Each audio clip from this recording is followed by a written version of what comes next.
I have never witnessed, nor do I hope to witness in the provinces, a religious festival as solemn, as magnificent, and as moving as the one celebrated in this town by the very reverend and virtuous Franciscan friars. Attendance is of the greatest.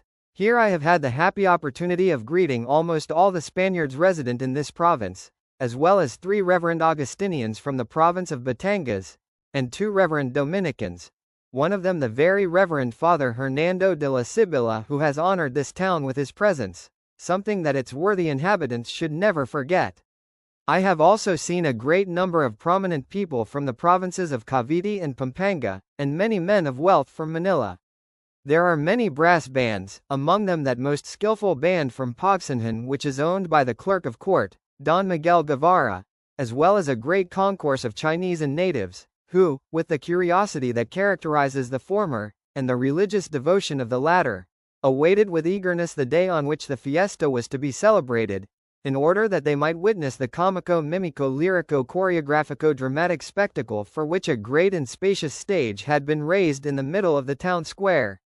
At 9 o'clock on the night of the 10th, the eve of the fiesta, after the succulent dinner which the sponsor of the celebration gave in our honor, the attention of those of us Spaniards and friars who were in the parish house was aroused by the music of 2 brass bands, that, accompanied by a thick crowd led by the principal men of the town, were coming, to the noise of firecrackers and rockets, to fetch and lead us to the places prepared and reserved for us at the stage show.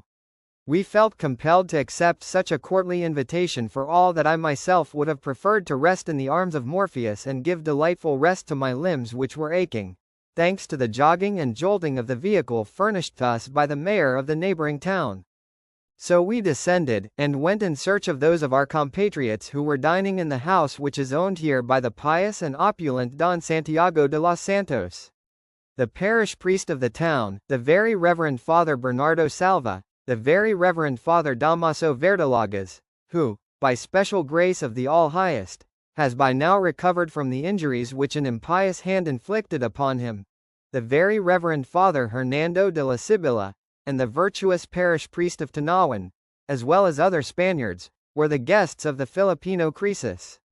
There we had the happiness of admiring not only the luxurious good taste of the host, uncommon in a native, but also the exquisite, most beautiful and wealthy heiress of the house, who proved that she is a consummate pupil of Saint Cecilia by playing on her elegant piano the best German and Italian compositions with a mastery that recalled La Galvez to my mind. What a pity it is that such a flawless young lady should be so excessively shy and should conceal her accomplishments from a society that has for her only a profusion of admiration. Nor should I forget to mention that our host pressed champagne and the finest liqueurs on us in that profusion and abundance which characterize this famous businessman. Now for the stage show. You already know our artists, Racia, Carvajal, and Fernandez. Their witticisms were understood only by us. The uneducated classes did not get the point of a single joke. Chananay and Balbino, good but a little hoarse, the latter's voice suffered a tiny break, but all in all, and giving credit for willingness, admirable.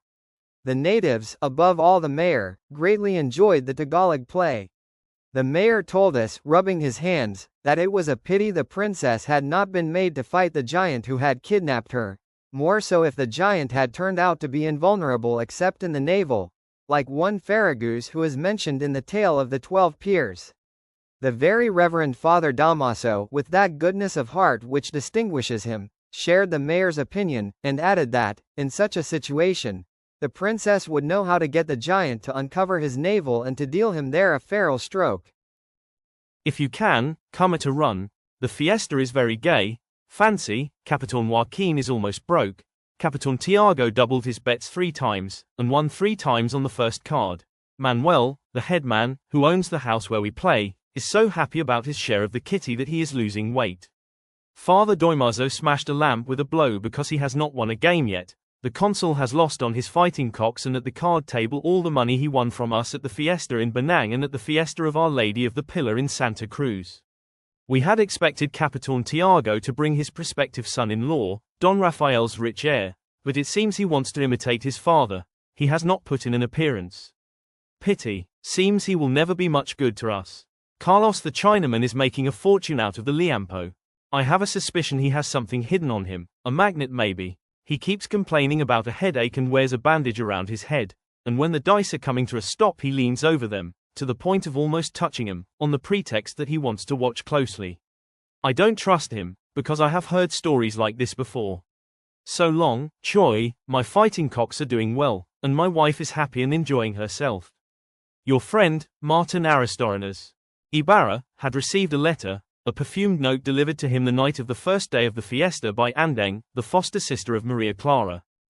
Chrysostomo, I have not seen you for more than a day. I have heard you don't feel very well. I have prayed and lighted 2 votive candles for you, although Papa says there is nothing seriously wrong with you. Last night and today were tedious. They kept asking me to play the piano and dance. I didn't know there were so many bores in this world. If it hadn't been for Father Doimazo, who tries to amuse me with stories and gossip, I would have locked myself up in my room and gone to bed. Tell me what is wrong with you, and I shall ask Papa to go and see you. Meantime I am sending Andeng, so she can make you some tea. She is very good at it, better perhaps than your servants. Maria Clara. P.S. If you don't come tomorrow, I shall not go to the ceremony. Goodbye for now.